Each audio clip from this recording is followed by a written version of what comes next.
Type 1 diabetes has long been considered a disease of childhood and adolescence.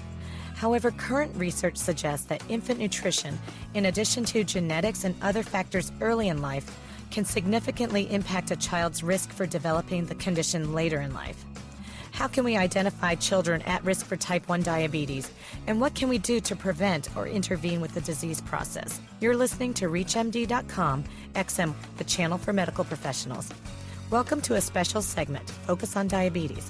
I'm your host, Dr. Jennifer Hsu, practicing general pediatrician and author.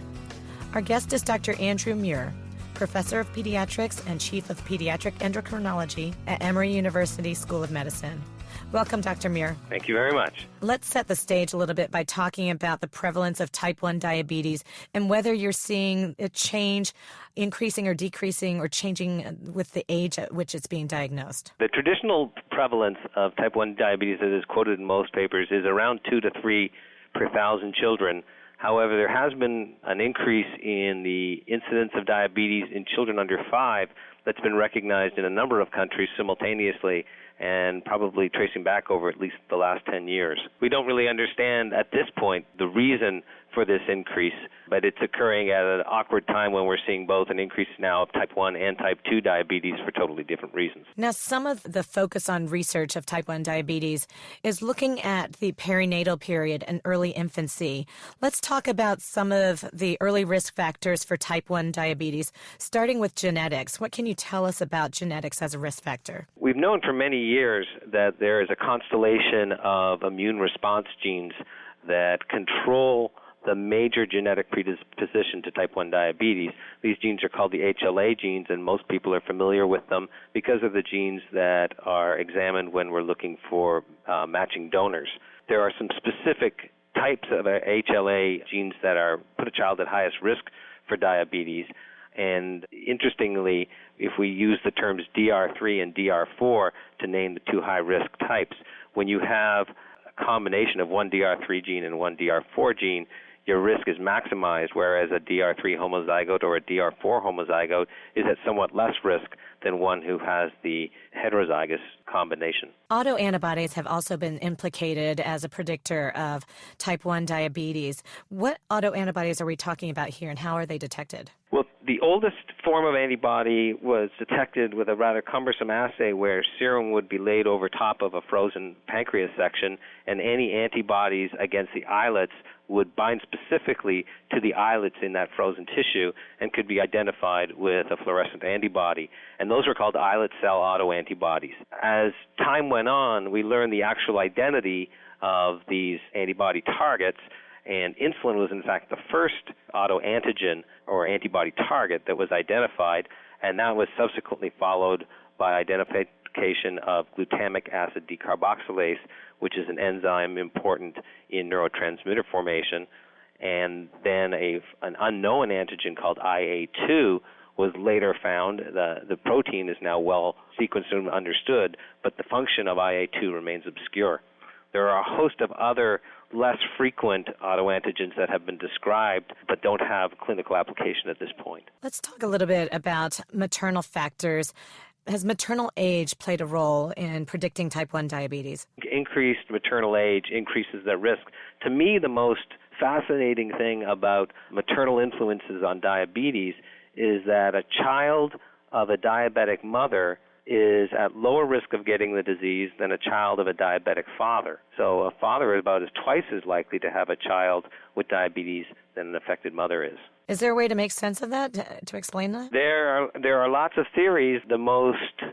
I guess none of them really have solid evidence, but the most attractive one is that there may be some protective maternal factor that is transferred during pregnancy to the baby, or perhaps some kind of imprinting process where genes that are expressed by mother's chromosome may have an effect that is different from that if the child expresses the father's chromosome. Now, there seems to be a lot of talk about what an infant eats, whether it's breast milk or infant formula or when you start solid foods in children, and this can affect anything from obesity to allergies. But how might that affect a child's risk for getting type 1 diabetes? The most powerful effect that has been observed in retrospective studies has been the difference of whether you drink cow's milk or breast milk and the age at which the the cow's milk may be introduced, so that breast milk seems to have a very protective effect that is increased as you breastfeed longer. The actual cause for this is not known. There are theories that it may be cow milk proteins that cross-react with islet antigens and set up an autoimmune response. Some have suggested there might be an infectious agent in cow's milk that sets up some kind of autoreactive response in the islet. There is no definitive proof that of any of these at this point. There's a study going on right now called TRIGGER, T-R-I-G-R, which is a multi-center study to look at whether introduction of cow milk puts a child at higher risk than introduction of a hydrolysate formula where all proteins have been digested down to a hypoallergenic form. So the interest will be to see as these children grow whether those with the cow milk formula will have a higher rate of diabetes than those who get the protein hydrolysate. If you've just joined us, you're listening to a special segment, Focus on Diabetes, on ReachMD.com XM160. I'm your host, Dr. Jennifer Hsu. Our guest is Dr. Andrew Muir, Professor of Pediatrics and Chief of Pediatric Endocrinology at Emory University's School of Medicine. We're discussing early predictors of type 1 diabetes. Now, what about some maternal infections or infections in early infancy that may lead to or be associated with type 1 diabetes in the future? Infection seems to be the most intriguing and likely environmental precipitant of diabetes. And both maternal and infant infections have been incriminated. The list is long. There are many incriminated viruses, including measles and mumps, rotavirus, and the list goes on and on. The one that seems to be of most interest is the Coxsackie B viruses, the enterovirus that causes typically diarrhea but can also cause other systemic infections. The retrospective analyses showing evidence of a recent Coxsackie infection close to the time of either diabetes onset or close to the time of first recognition of autoantibodies against the pancreatic islets are the most intriguing evidence that an infection may be the precipitant of both the autoimmune process that causes diabetes and then perhaps progression of islet destruction to the point of insulin requirement.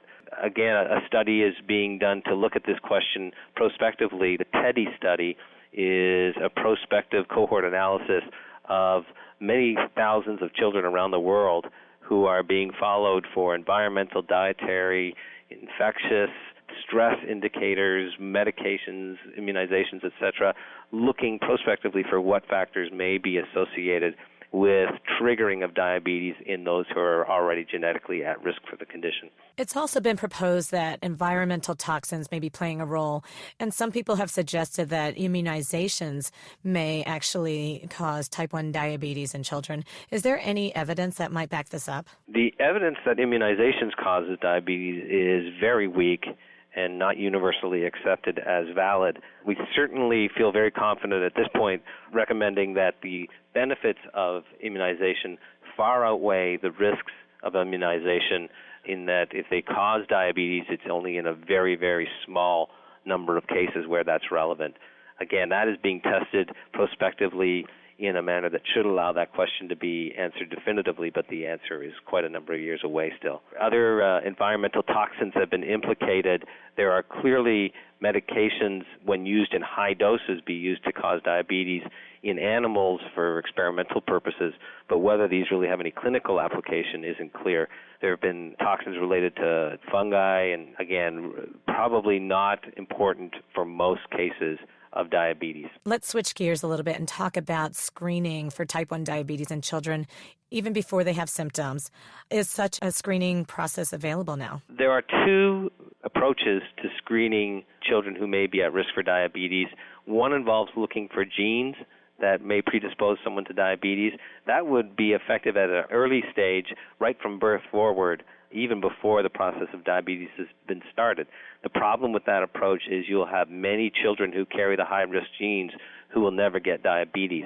We're talking in the order of 3 to 5% of children who have the highest risk genes are likely to become positive at some point. On the other hand, one can look later in the disease process at a time when autoimmunity has started and circulating autoantibodies are present, but the process hasn't progressed to the point where the beta cells producing insulin have been embarrassed to the point that there is inadequate insulin secretion. Where do you see research taking us as far as research on the horizon to intervene with the disease process itself? Right now we're balancing two processes. We're looking at disturbing the immune balance in a patient, and the closer that they get to having diabetes with overt symptoms, the more courageous we can be with an intervention, so that children who are right at diagnosis or right before diagnosis, we may be willing to use an intervention that temporarily interferes with the immune system, may leave them temporarily immune suppressed, with the hope of retraining the immune system so that it becomes tolerant of the pancreas and can live in a new equilibrium where insulin is no longer being depleted. As one gets further away in our preclinical evaluations and we get to the point where a child might have genetic susceptibility but no active signs of autoimmunity, we're obviously averse to using medications that have toxic side effects potentially, and we would revert to more benign interventions such as an omega-3 fatty acid intervention or perhaps a vitamin D. I'd like to thank our guest, Dr. Andrew Muir. We've been discussing early predictors of type 1 diabetes. I'm Dr. Jennifer Hsu. You've been listening to a special segment, Focus on Diabetes, on ReachMD.com, the channel for medical professionals. Be sure to visit our website, ReachMD.com, featuring on-demand podcasts of our entire library. And thank you for listening.